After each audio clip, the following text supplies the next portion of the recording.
Good evening, everybody. Good evening. It's Monday Power Hour. Yes, I know we're still used to that Monday morning, but we can still have a very necessary, needed conversation even in the midnight hour. How was your Monday today? Yep, I know some things might have happened you didn't want to happen, but you made it, right? And we're going to be better tomorrow for it, right? Right. That's what this hour is about. We talk about time management, how we're able to overcome obstacles. We're also going to talk about something very, very, very big that's going on. It's called the Rewrite the Vision Youth Mentorship Movement. I got to call it a movement because it's more than just one event. We've been doing this. We did it twice as a team.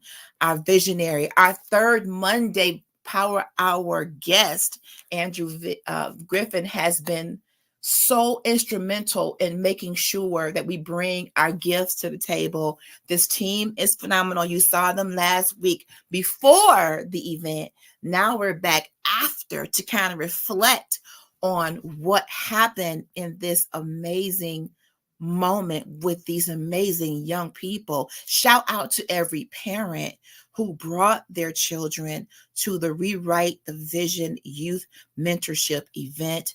Thank you for your sacrifice of time, making sure the kids got there. Thank you to every youth and young person that was in the room that not only just attended, but participated. I mean, you just had to be there. But guess what? I got a sneaking suspicion this will be happening more throughout the community, probably throughout the state, the country.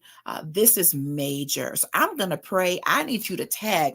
I need you to share. Get some people in this room that you feel need this discussion. If you are a parent, an auntie, a next door neighbor, an educator, a pastor, a youth leader, a cousin, and you know a young person, you need to be, as all of us, you need to be in this room because something is happening monumental. We are helping to build future leaders, helping to build productive adults that make godly decisions. We had an amazing time. I'm going to pray before I get too far into this. Let's talk to the Lord. Right now, Father God, I just want to thank you for this day. You are an amazing God. I thank you because I can call you my Father, and you demonstrate the most amazing Father-like attributes. You protect, you provide, and you really are the best promise keeper. You see us in our worst and our best, and you choose to stay when other people just exit so quickly and give up on us. But you stay. You are the epitome of a best friend. God, I thank you for what you've done through the visionary Andrew Griffin, who is the founder of the Rewrite the Vision movement. I thank you for blessing him and his family and his businesses and his ministry. I thank you for blessing each person in this team as we poured our hearts out this past Saturday.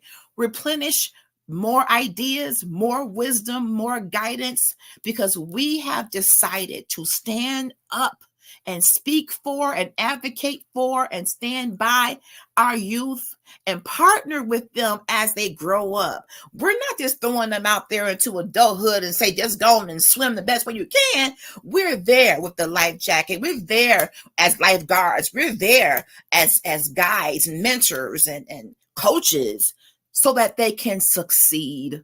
I thank you, God, for this platform, Trailblazers Radio, and our CEO, Fred Beatty, all of our hosts.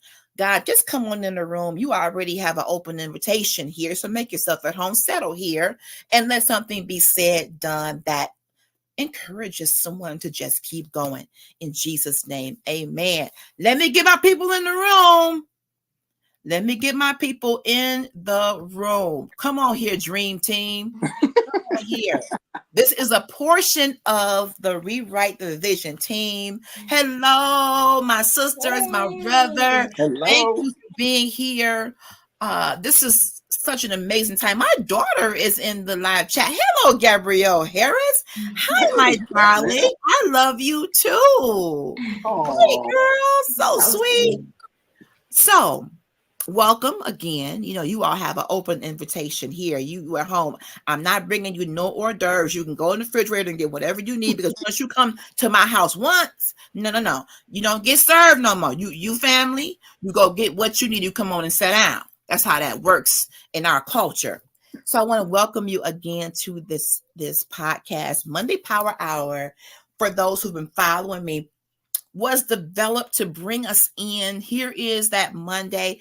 Monday has been seen as a mundane Monday, or time to make the donuts kind of a day, or, oh my God, I can't take it, I hate my job, or whatever. And I used to have Sunday night anxiety because I had a job that was very anxiety filled, and I would stay up late purposefully trying to make Monday just not show up. I know that sounds really strange, but I just didn't want it. I wanted my weekend to just stay there because I didn't approach that job the way I should have. I should not have given that job or those people so much power where it paralyzed me, but it taught me to change my mindset. Come on, change your paradigm in the room.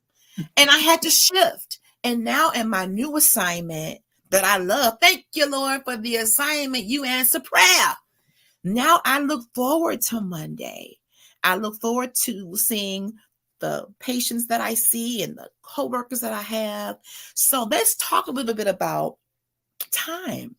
And then we're going to move right into our discussion about the event. But I want to go around the screen here and ask each of you, first of all, give us your name and tell us who you are again and what you do. But add that little extra of how you manage time. So I'm going to start with the visionary. Awesome. Well, my name is Andrew Griffin. I'm a youth motivational speaker, along with a husband and father of 4 beautiful girls. God said, "Be fruitful and multiply." I took him seriously, right? You said something when you first got on, and how you used to have anxiety about Monday mornings. Mm-hmm. I did a research, and they said Monday mornings is the number 1 day for heart attacks. Wow. Because individuals get up in the morning and go to jobs that they hate. Jesus. And so one section, or one way you can look at a little bit of time management is, are you doing things that you really want to do? Because time is something you can't get back. Wow. And so you got to ask yourself the question, are you doing something every day that you hate? Or are you doing something every day that you are put on this earth to do? Ooh. And that's what we're really working with the youth. Can we identify what you love to do? Go to school for what you love to do. Go to that job for what you love to do. Don't just go for it to pay bills. What is that? That's the life at the end of the 80, 70 years. We say, hey, we got on this earth. We put on this earth just to pay bills and just to make it. Come on. And we used all our time to do it. Right? If you divide it to 24 hours, and how much time do you spend sleeping, working at a job, and doing something you don't want to do? And can we reverse it? My Lord. So I'll turn it over to you. That's my little 2 cents on time management. I felt that in my spirit. Are you doing what you love? Okay. That's heavy. That's heavy. All right. I'm going to move over to Leslie Ann. Oh my goodness. Hi. Hey, sister. I'm Leslie Ann, owner and creator of Last Crafts 27. That is my small business, but by day, I'm a senior analyst for an insurance company. I would say one thing about time that I'm learning is it's always changing for me, like scheduling and everything like that. With me being involved with my nephew, my schedule even has changed and been impacted, my work schedule. So I would consider that I am an early person. I do like to start my day early, but depending on what I have going on, because like I said, I have a 9 to 5. If I have any projects that I also have to do, it may be a late night, So I would say, as far as my time management, I am still balancing it all, and it's not always the same. But I will say that no matter what that schedule looks like, I'm always going to meet my deadlines. If that means I have to stay up until 12 a.m. and then get up at 5 a.m. the next morning, that's just what we have to do. So Wow. Wow. that's my input on time right now. I love that. And you said something very important, that it could look different. Yeah, And I have another sister who she doesn't like the word balance. She uses the word flow, I like because that. it could look different from one day to another. There was no like real cookie cutter. Do these It's 6 things and not. you'll have a great day. Things Yeah, change. Things change. things That's do change. powerful, Leslie. And And then the thing about that is we have to adapt. Some people whew, get so obsessed with, oh, if I don't do it like this at this time, it can't get done. But that's not true. You have wow. to just know how to adapt, and like your sister said, flow, because No, with me, I'm a pretty ambitious girl, so it still has to get done. So it has to right, get done today. right, right. And I get So that. whatever That's time that is, that's just whatever time is gonna real happen. talk. Real Yeah. talk. But do you know people who get so stuck on, it has to be done this way? Oh That's yes. where I get kind of thrown off. Like it's gonna get done, but I may not do it just like you. But can you trust me to do it in a way that I can flow? Right. Exactly. Yeah, I do Wow. know people like that. Where it's like if it's not done this way, then it's not done. But that's really not appropriate because obviously we're all different, right? So Yes. how Shakaya does something and how you do something, and I'm left-handed, so I do everything the Oh opposite wow. way. Okay. So it may look weird for everybody when they see how I do Special it. So superpower, girl. Special superpower. yeah. But yes, I definitely agree with that. But I try not to obsess about those things. Okay. I just know, like for me, I have to meet the deadline. And Shakaya Yes. can attest because she knows that I'm an early riser, and usually I'm an early bedtime person too. But if I have Okay. something to do, I'm gonna make sure I get it done. I love it. I love it. All right, Shakaya. Hey, everybody. I am Shakaya. I am Lady Williams. I am mom of three.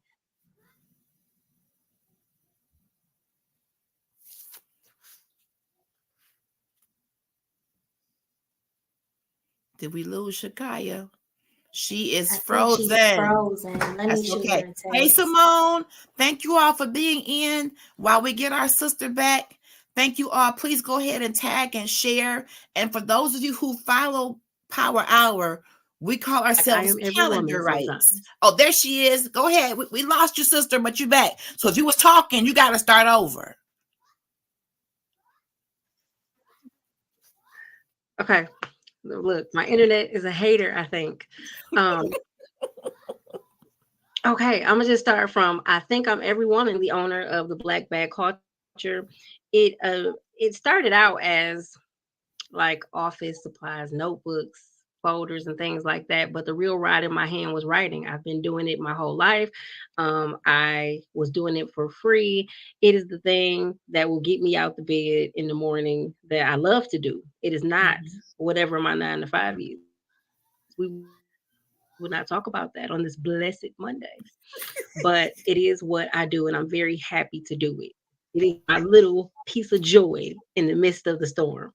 Um, in terms of time management, I am rewriting the vision because I would All like to right. be an early riser. I am not an early riser. I am a late night person. I am, yeah, my best ideas come at 2 and 3 a.m. And then Ooh, I am not my best self when it's time to do everything at 7, 8. But when it comes to time management, I am on everybody else's schedule because I have 3 children and they're all yes. different. They're all doing different things in different grades. And I have an autistic son. I'm also an advocate for autism. I do a lot of talking about that, a lot of sharing.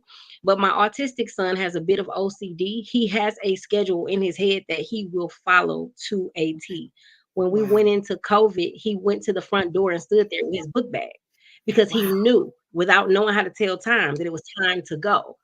So with Mhm. him being so precise, that's something that I have to work with as well because Yeah. his schedule sometimes is better, tighter, finer than mine.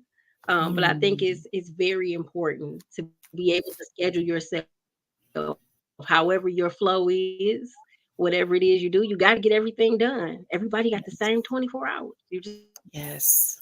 Yes. That's good. That's good.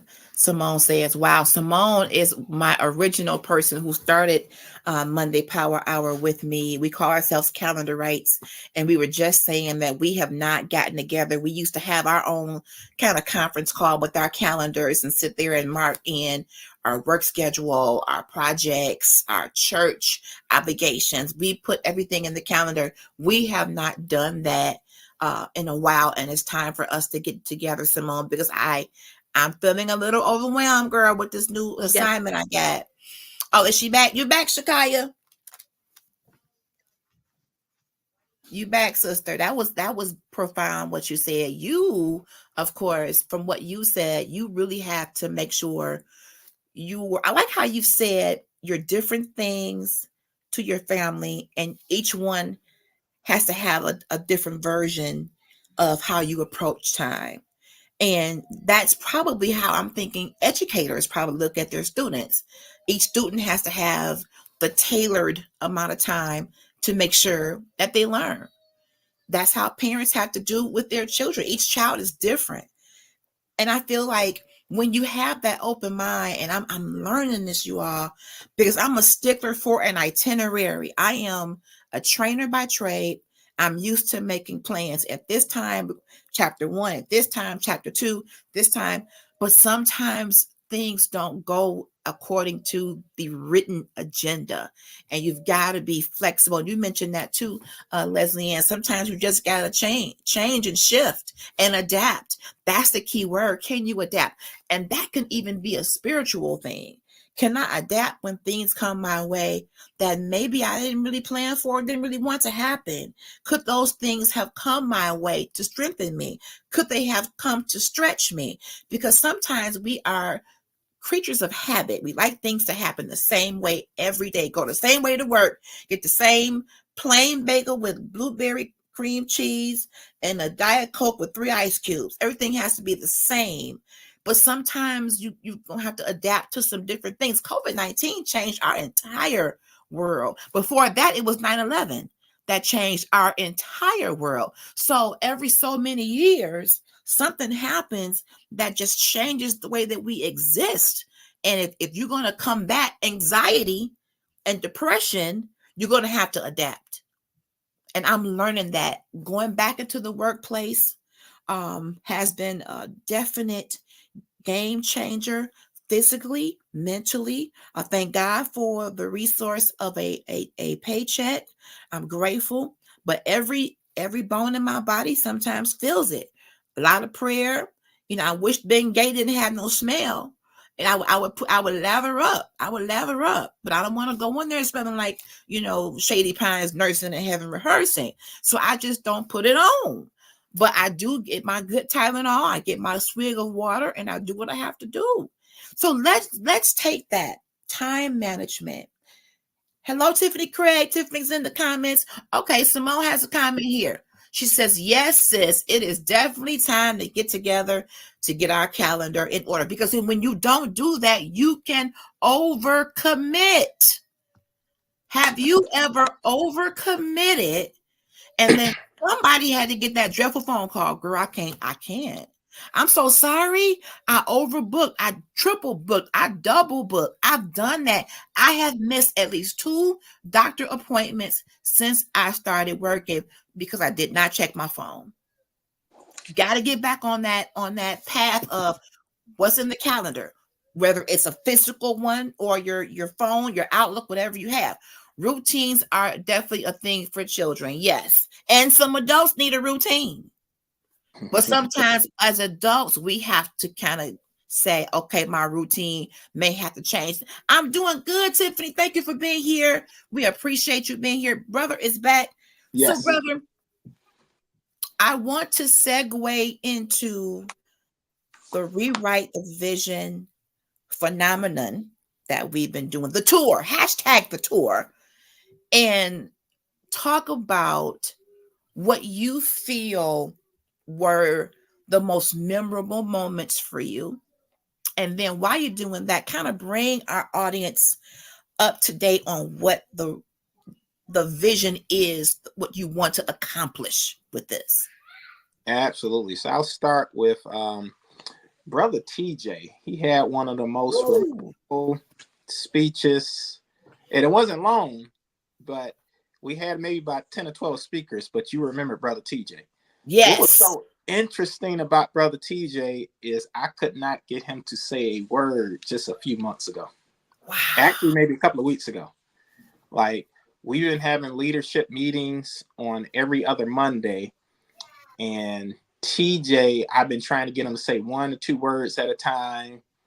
And then each week he might do maybe a sentence. Okay. But he'd be real, real nervous. And Okay. for him to get up in front of so many people Whew. on Saturday and not have any notes, but Right. to get up like he's a pro, Come like he's on. a professional speaker, I think it was all those seeds. And Yes. it says something about when you place seeds in a child's mind, it doesn't take that long to grow. Wow. It does not. But we have to be careful what seeds are we planting. You know, because Yes. he reminded me of me, because that was me when I was little. Nobody would tell me Andrew's speaker. They would say Andrew's just quiet. Some people Wow. say Andrew just got, he a little slow, but that's just Andrew. Andrew don't talk. There was Mm. nobody, it was very few people. My mom was one of them that said, it was more than that to him. He's going to be doing big things. No one Yes. else. And so you have to be careful. And that's what a part of Rewrite the Vision is. We're planting seeds of greatness in our young people because they are great. Yes. And if you don't know, if nobody's telling you, like, you need someone to have faith in you. You need somebody to see you in a bigger light, because you can't see the whole picture inside of the frame. You need somebody to be looking out on the outside 100 yards away and saying, this is greatness. Yes. Even Josiah's daughter, you would have never knew that she wrote that song. My She put God. that whole song together. You would have never Beautiful. known. And so we had so many examples of even the kids that I had play those chords. Yes. You just never know who's the next great musician. And maybe that was their first time even touching a piano on Saturday. Wow. So you just never know. So that's what I think that Saturday served as one of those seeds that we plant in so many young people's minds. I agree with that. I agree. Let's go to Shakaya. Shakaya, what were your most memorable moments from this last Saturday's monumental event? Wow. That's the first thing. I had a wow moment. I think that I know that we had a very good turnout, and they were involved and interactive. You could tell they wanted to be there. They wanted to participate. They wanted to talk to you. They wanted to show you that they had talent. So just the back and forth that we received, I thought that was incredible. Of course, TJ got me right together because it was like 3 sentences, and it was powerful. Like, I'll never forget it. He didn't have to give a long speech. He said what he said, and it was valid. Almost everybody in the room, we were like, you just gotta wait. You just gotta run the course. You just gotta endure. And I was like, pass the offering plate, brother TJ. Okay. So that was one thing. I think another thing was the little young man with the glasses who said, well, what do we do when we don't have a lot of resources, basically?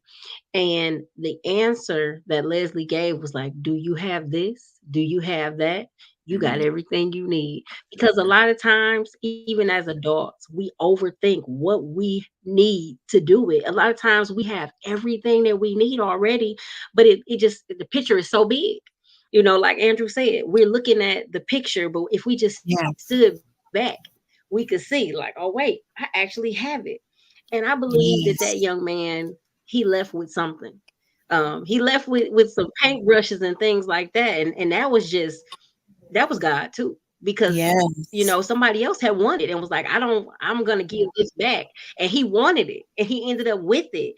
So Yes. everything works together. So those are my two wow, give me the chill moments. And also my sister Leroya. Every time she opened her mouth, Oh, her and yes. Leslie got this thing. When they open their mouth, my hands go up. It's just, I know they got it. The fire is in them. I don't care what nobody say. Yes. The Holy Ghost is in their belly. Because I'm like, you better sing, LaRoya. And to bring everybody together with one accord. I think that's very powerful. That's the whole reason for praise and worship at church, so that we can get everybody together. So yes, those are mine. Wonderful, wonderful. All right, Leslie Ann. I would have to agree. I have a lot of moments. Brother TJ took us in. We could have gave the benediction after that, because when you wait, listen.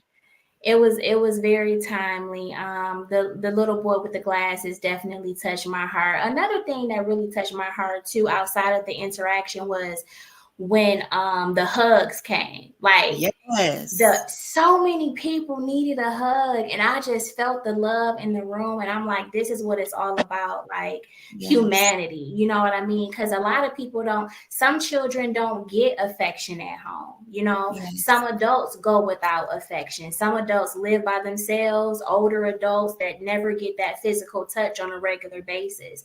So being able to offer that and people actually take it touches my heart every time. So that was a good moment.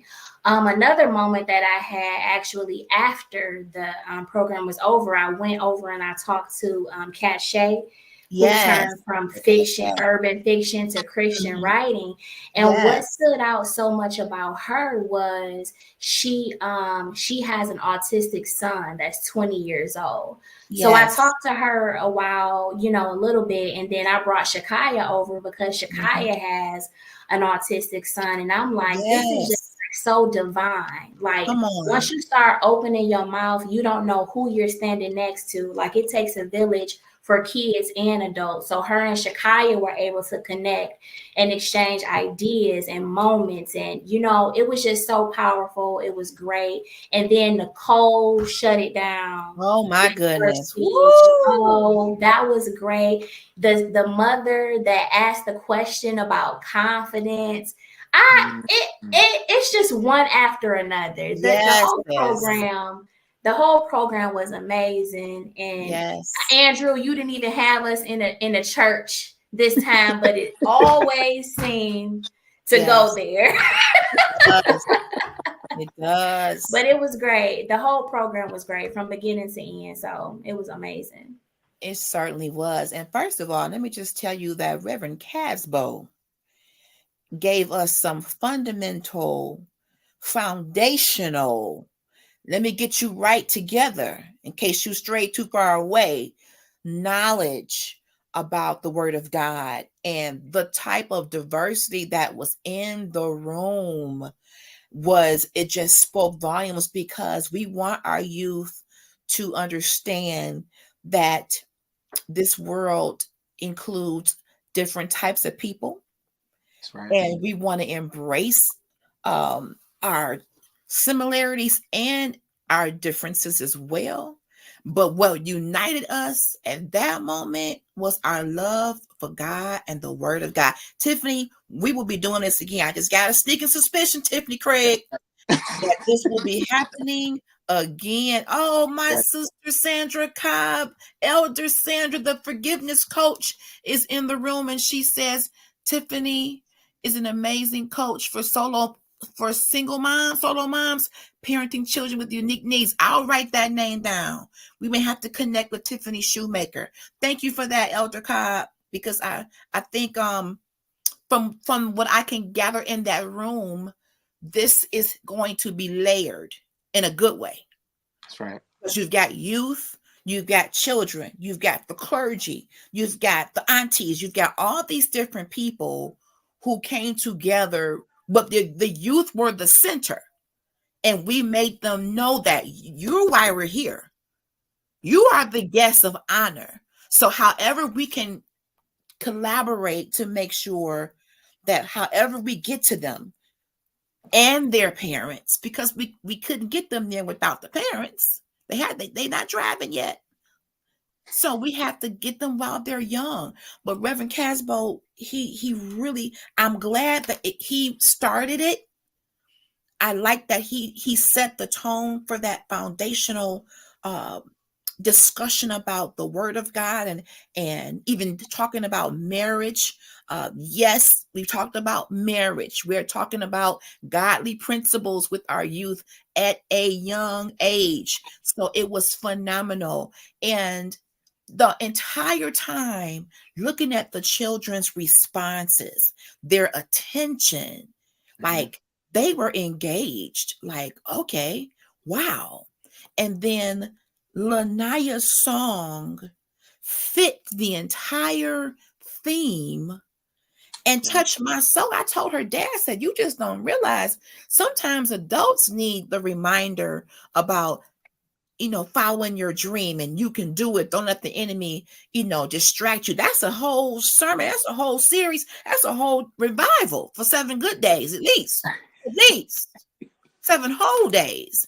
So, and then Brother TJ very simply came through like a rushing mighty wind and just took it to a whole nother level, and the level of authority in his voice. I was so proud. This is one of the reasons why I feel we do this. We are teaching our youth how to be emerging leaders. And you can be a leader at whatever level you find yourself, whether you're a business owner, whether you have a 9-to-5, whether you're a child, whether you're an adult. I believe you can be a leader at whatever level you find yourself at. And in that moment, I felt leadership. I felt confidence in him. I felt, I got this. I got to share. This is my testimony that this thing works if you wait. A simple principle, but it was so profound, not just what he said, but how he said it. Right. I'm hoping that our youth see him as an encouragement. I can do that. When I come back to the next event, I'm going to ask Brother Andrew if I can say something. And they'll all start to feel more comfortable speaking. If you're going to help create emerging leaders, and Andrew, you can speak to the fact that presentation, speaking, even with the podcasting, you have to know how to speak, which means how am I pronouncing, enunciating my words? What is my posture when I'm speaking? I want to be taken seriously. Simone says, I am so grateful for what you're doing for the city of Detroit, Michigan, Andrew Griffin. That's the truth. And Simone is in Virginia. So Thank you, Simone. I appreciate that because we believe in this vision wholeheartedly. And I can see this going throughout state, throughout this region, because what happened this past Saturday, and if you weren't there, we're not here to rub it in. We're really just here to say, connect with us so that we can make sure when we do this again, and I'm sure that we will, you're in the room, your children are in the room, your nieces, your nephews are in the room. Another moment for me, because it's so many, like Leslie Ann said, it's so many, but I felt when the young lady talked about being a single mom and wanting to have more confidence and really be there for her children, I felt that I saw me. I saw me. I was a single mother for many years and wanting to be all I could for my daughter and impart to her all I could. And in my case, my daughter's father was not in her life. So I'm just trying to balance being everything for her and then keeping me together emotionally. I felt her in that moment. And then the finale of all of us on stage for me was a monumental moment, having the teams all together, having the audience, the children, the parents be able to ask us questions. That was what to me just sealed the deal. It sealed the deal. Simone says, I wish I was in Michigan to experience this. You know what? I'm praying that at some point we'll be able to get this through the airways as well.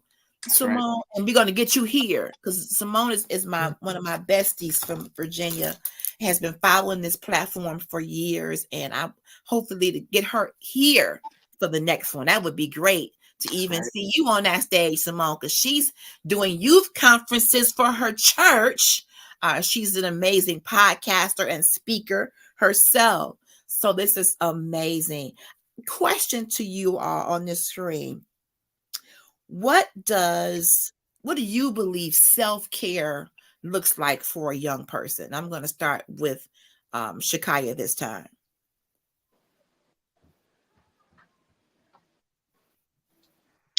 Self-care for a young person. Ooh, that's kind of difficult because you have to be in an environment where you're allowed to do that. And a lot of times as parents, it's like, do what I tell you to do when I tell you to do it. You have to allow your kids to express themselves. And I have a perfect example of this. It's hilarious, so I'm not going to tell it too much. But when I would go to the restroom, or if I need to go in the bathroom and scream or whatever it is, I would tell my son, my baby son, I need girl minutes.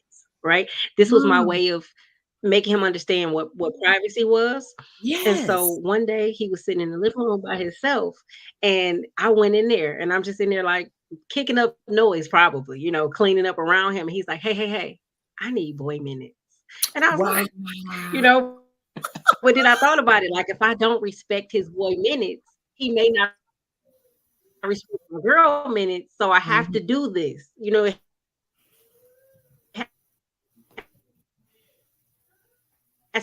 sometimes I have to sit by myself and watch SpongeBob. Sometimes I have to sing off key in the corner and talk to myself. Wait. That's not it. Because he does that. He gives speeches. He does all kinds of things. And he wants to do it without me watching him do it. I'm there, but I'm not there. Okay. So it's knowing that privacy is not, it's not always sneaky. It's not always that you're up to mischief. It's just that you need these moments. And you have to be able to express those moments. I love that. That's powerful. Very powerful. Andrew Griffin. Wow. I thought it was going third. That was excellent. We could have just left it with Shakaya. That was that was amazing. Self-care for a young person. It's a lot to do with the parents. I do agree with that. But at the same time, there have been people who have been brought up in terrible situations. Terrible. Les Brown talks about it. He was born in an abandoned building with his twin brother. Wow. His birth mom gave him away. So he could have had a lot of saying since I was a baby, I ain't had nobody, right? Right. So there are examples of individuals who have won despite what their situation was. And so self-care, like, what is the starting point? So like if there's let's say there's a 10-year-old watching this right now. Okay. And they ask, okay, what can I start to do? I don't have the best relationship with my parents. They don't really take me to events. I don't have this. I don't have that. Today is so awesome now that everybody has access to internet, right? Everybody has access to the library or whatever. So I would tell that individual is, what picture in your mind do you have currently of yourself? Is it a negative picture or is it a positive picture? And so you could do this exercise without anybody knowing. Right. You can wake up 5 minutes earlier and say, what do I really love? That's good.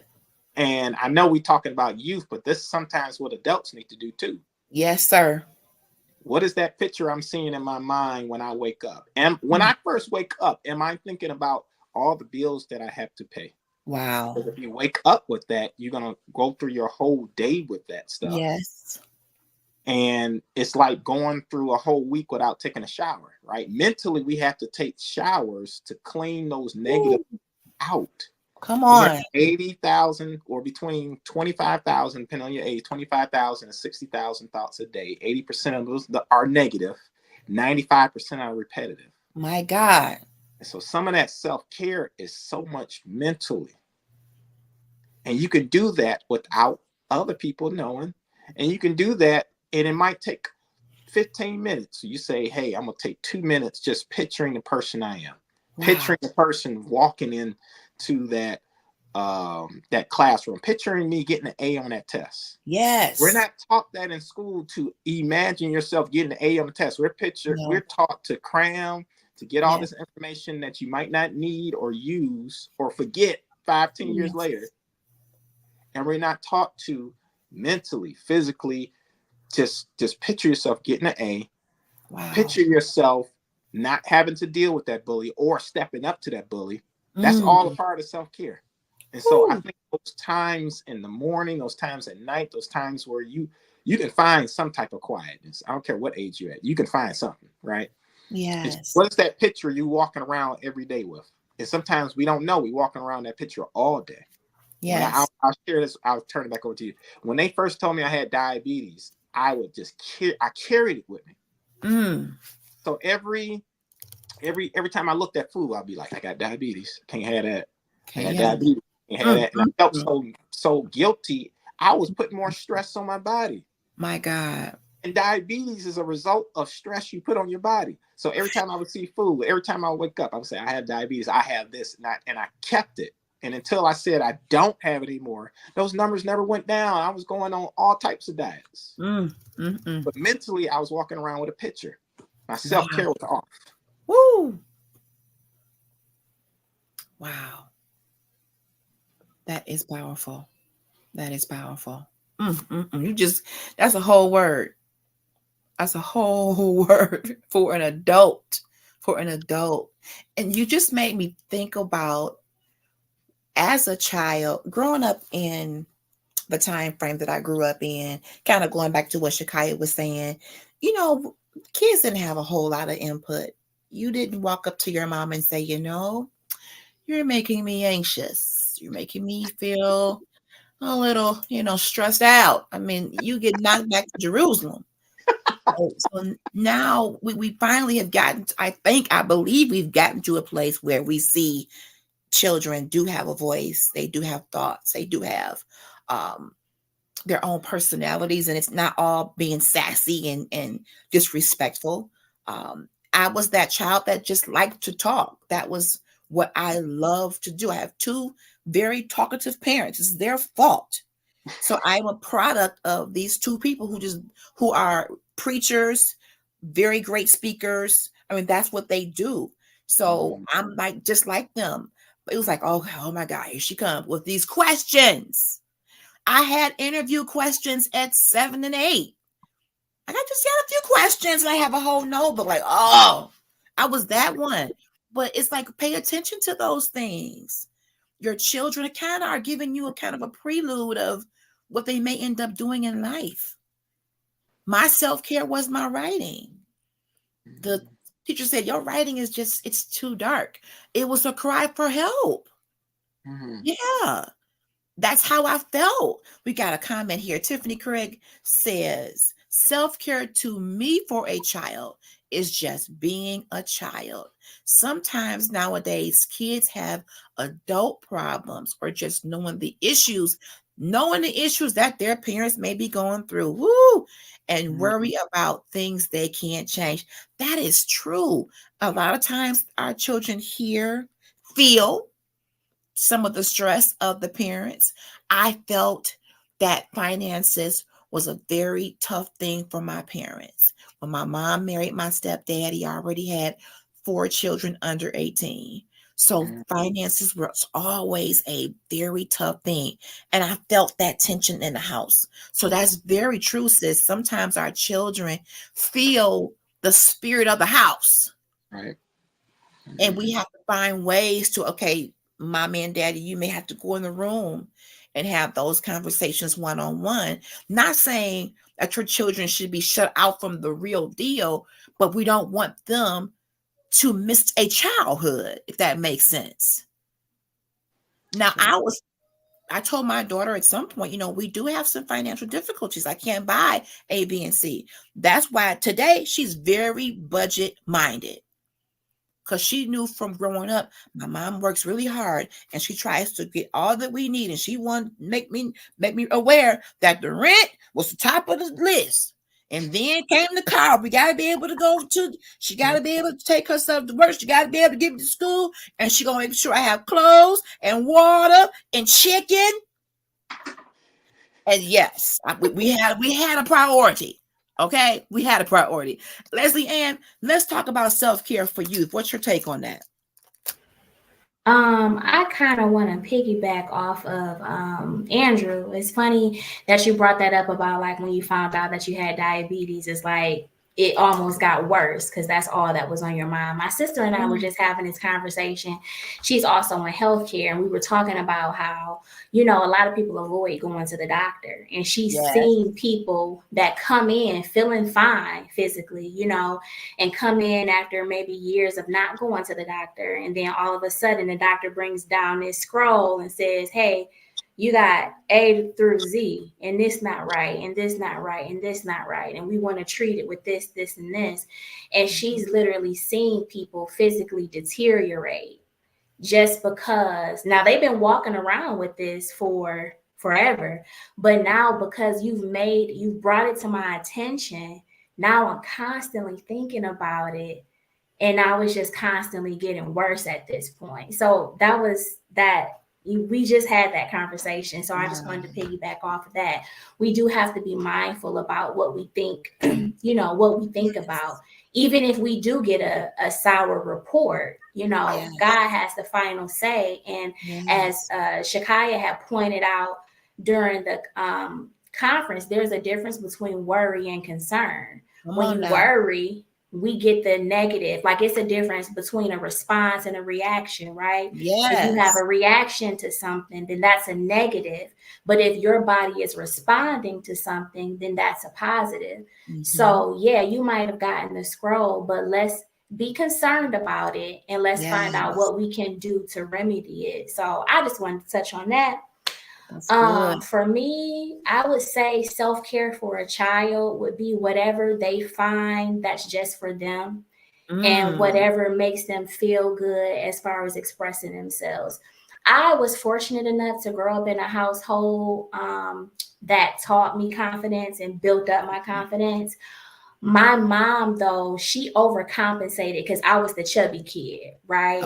So my mom was always scared that I would be teased and talked about. So she made sure I was impeccable, dressed nice, hair nice, smell good, nothing, no blemishes, no foul, no play, because she wanted, she overcompensated. She would make sure I was good, you know, but the things that she was doing actually groomed me and gave me the confidence. So I didn't struggle with that too much in my childhood. It wasn't actually until my adulthood that I struggled with it, but that's neither here or there.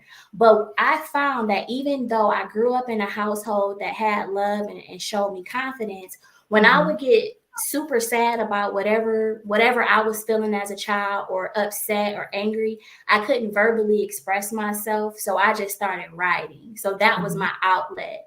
So I would consider that a form of self-care. And then again, me being also an artsy person, I would draw.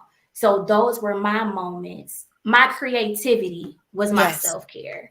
So that may look different for every child, but like even with Lanaya, she's a gorgeous girl. She has beautiful lyrics. She sings well. Her outlet and her self-care might be writing a song. You know what I mean? So it looks different for everybody. So I think a child's self-care is whatever makes them feel good, and it's just for them. That's good. That's so powerful. It just came to me in my head. When Andrew did the exercise with the young children and allowed them to come up and try to play a little bit on the piano, I think self-care for children might be not beating yourself up if you don't get it perfect. That's something that I have to deal with now, even at almost 50. Because in my head, I want to be everything to everyone. Even starting my new assignment, I'm in training, getting mad. I ain't getting it. This ain't gonna work. They're like, ma'am, this is day one. Could you? It's called orientation. To security. You, ma'am, could you calm down? Well, that's my nature. I am a trainer by trade. So I'm thinking I'm gonna come in this classroom on day one, hour number one, lesson number one. I said, I got it. I'm ready. Put me out there. Put me out there. Put me out there. They were like, ma'am, could somebody go back there? That lady tripping. It's okay, ma'am. This is called training. This is day one, paragraph one, line one. Drink you some water, sit on back in your chair so we can proceed. But for children, sometimes there's this pressure. It can be from parents, it can be from teachers sometimes. And just saying, you know what, I'm trying. And feel good about the try. Feel good about, maybe I didn't win the game, but I showed up, I played, and I had fun. I want us to allow children, like Tiffany said it great too. Let children be children. And we have to be careful parents, because some of y'all, I guess, kind of what we talked about before, you treat them like your best friends. Hey, friend, that man was not right for me. She's 2. Don't tell that baby that. I mean, it's just like, how much you gonna put on your babies? Get you the best friends club.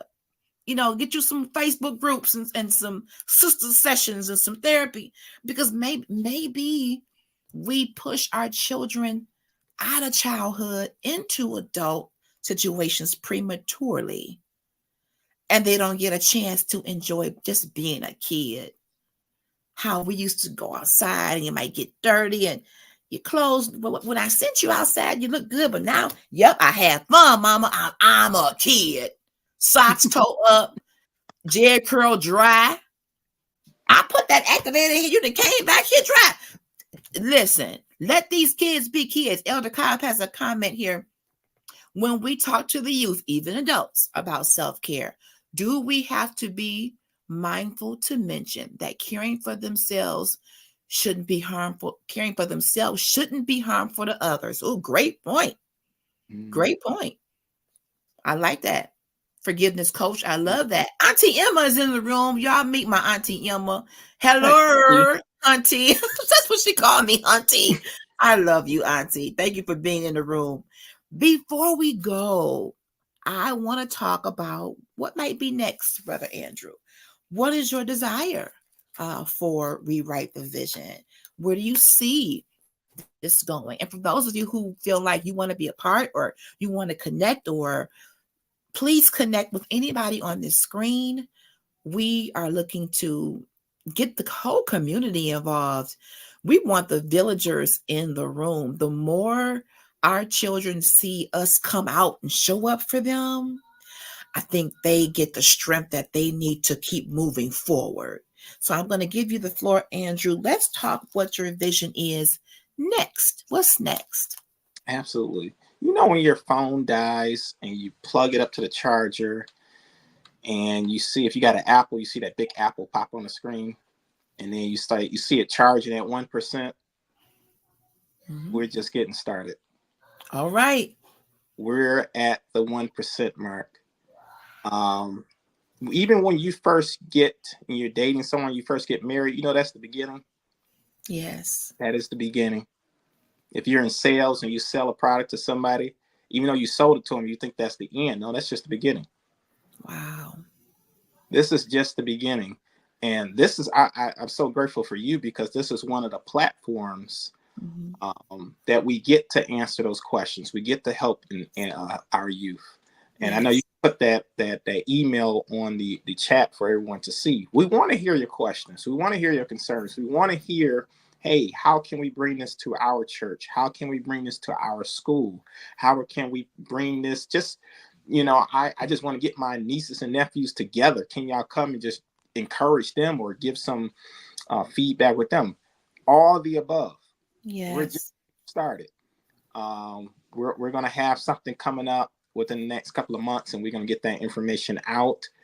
But email us at that rewrite the vision, gmail.com, and let us know what what do you think is the biggest need? You know, we talked about bullying, we talked about confidence, we talked about self-care, we talked about developing skills now, right?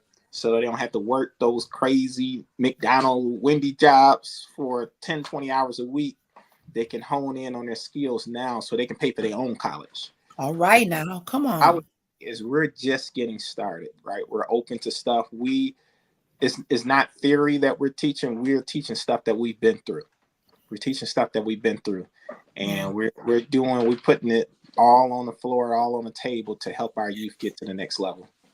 Absolutely. And shout out to Mighty Joe, Josiah Shackelford, and Pastor Levante, who were our other team members that did an amazing job. Everything just flowed. It had to be God. I can't really say nothing else, but it just had to be a God thing. This whole process, when we invest into our youth, we are trying to reinforce the stamina and strength of the family. We've kind of gotten away from that, but it goes back to when you help to create citizens who make good decisions, who know how to take constructive criticism, who know how to manage emotions, because kids need some level of emotional intelligence too. We have to teach them that. So when we show them how to handle conflict, because sometimes you're going to go to school and you're going to encounter people who are not nice. So when we have these conversations about how to handle certain life situations, we are preparing them for adulthood. Some of y'all grown folks need to have these types of discussions, because I see y'all out here wilding out. So we're trying to get these children at a young, tender age to say, you know what? I didn't like the fact that he took that from me. That was my toy. I'm going to ask for it back instead of popping him upside his head. May I have my toy back, please? And it may seem fundamental, but we got to have these kind of discussions with kids. Because the first inclination is, that's mine. Put up your dukes. But we're teaching them how to, hold on one second. Let's just say, could you give him back his toy? He might just say, sure. Or let me go grab someone that's going to help entice you to return my property. We're teaching children how to see conflict differently, accept feedback. I didn't like in those moments where you got a bad grade, but I had to be shown where it went wrong so I can get it right. I didn't like C's, I didn't like D's, but I had to go back and study. I had to find my flow. I had to find my niche when it came to doing good in school. Some of our children may feel the pressure of, maybe I'm the child that doesn't get the good grades, but I want to, and I want someone to pay attention to me. We're going to be addressing all these different things with our youth. I thank you, Brother Andrew, for heeding the call. I thank you for the opportunity to serve in its capacity along with this great team. You all have an open invitation, collectively and individually, to come and hang out with me. Monday Power Hour also promotes individual businesses, and Andrew is a whole brand. Shakaya is a brand. Leslie Ann, we're brands. So this is how we also use this platform and say, hey, check us out. Follow us on our social media outlets. So I thank you all for being here. And I thank you to those who've been watching and supporting. Thank you so much. Elder Cobb is in the comments. Sandra Cobb is a forgiveness coach, certified forgiveness coach. She is a ordained minister. She has a conference coming up this Thursday, a forgiveness conference. She'll be on my show tomorrow night talking about it. So if you are free tomorrow at 7 p.m., her book, Free to Forgive, was something that helped me during a very difficult time with my own mom. We are now on a good path to forgiveness and healing and reconciliation. And she was one of the people who was very instrumental And me remembering that God said, girl, you got to forgive. This ain't no negotiable process here. So I thank you, Elder Cobb. And let me go back to my brother before we go. My brother is so philosophical. I love he just well, when you're walking and your shoe gets dirty and you get a rock in your shoe, that rock represents Jesus. He's just so philosophical. I just love him. I'm like, do you do this at home? No, I had to get those quotes so people wouldn't Oh my think I was gosh. illiterate. You can't find And out that I'm illiterate. it's so I gotta profound. I'll tell be them what like, I know. that sounds so simple, but it's so profound. Oh my God. You got to keep a notebook when you talk to Andrew Griffin, okay? Because you're going to get a mighty word. We got to get out of here. Let me just say again, thank you to this incredible team for all that you do for the community and for the parents, the children, the educators. I invite everyone, please email us. Let me get this email back up here. We want to partner with you. We want this to be collaboration is God's currency. He uses that in a mighty way. And there's strength in collaboration. So reach out. We want to talk to you. Like my brother said, if you got questions, if you got connections, if you want us to come to your church, your organization, your community event, just reach out. We would love to hear from you. All right, we got to get out of here. Good night, everyone. Follow Trailblazers Radio on YouTube and Facebook. Follow Critical Conversations. Follow everybody on the screen. Have yourself an amazing evening. And thank you to everyone who came through and hung out with us, Elder Cobb. Love you, and I will see you tomorrow. And yes, thank you for learning more about this movement that we're doing. So you all have a wonderful night and be blessed. Bye, everybody. Bye. Thank you, LHG. Thank you, sister. My pleasure.